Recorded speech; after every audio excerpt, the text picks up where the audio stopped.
ವಿವಿಧ ಮಠಾಧೀಶರಿಂದ ಮತ್ತು ಕನ್ನಡಪರ ಸಂಘಟನೆ ಹಾಗೂ ಹಿಂದೂಪರ ಸಂಘಟನೆಗಳಿಂದ ಶ್ರೀ ಕ್ಷೇತ್ರ ಧರ್ಮಸ್ಥಳ ವಿರುದ್ಧದ ಅಪಪ್ರಚಾರ ಖಂಡಿಸಿ ಲಕ್ಷ್ಮೇಶ್ವರ ನಗರದಲ್ಲಿ ಹಿಂದೂ ಧರ್ಮ ಸಂರಕ್ಷಣಾ ಜಾಥಾ.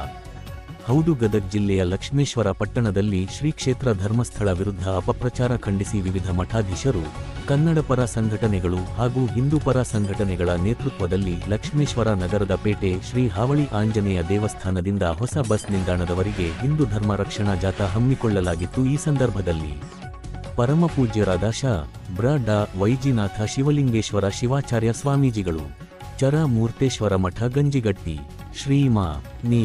ಪ್ರ. ಚೆನ್ನವೀರ ಮಹಾಸ್ವಾಮಿಗಳು ವೀರಕ್ತಮಠ ಹೂವಿನ ಶಿಗ್ಲಿ, ಬ್ರ. ಬಸವರಾಜ ಮಹಾಸ್ವಾಮಿಗಳು ರಾಮಲಿಂಗೇಶ್ವರ ದಾಸೋಹ ಮಠ ಬೆಳ್ಳೆಟ್ಟಿ ಮತ್ತು ಶ್ರೀ ಮಹಾನ್ ತಪಸ್ವಿ ಡಾ. ಕುಮಾರ ಮಹಾರಾಜ ಸ್ವಾಮಿಗಳು ಗವಿಮಠ ಆದರಹಳ್ಳಿ.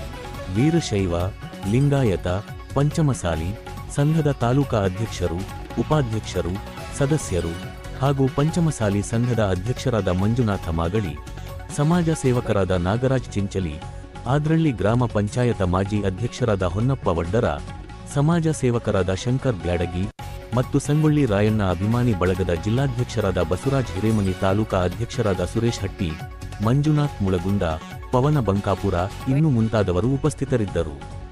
Bureau report Imamsab ಸೊರಟೂರ.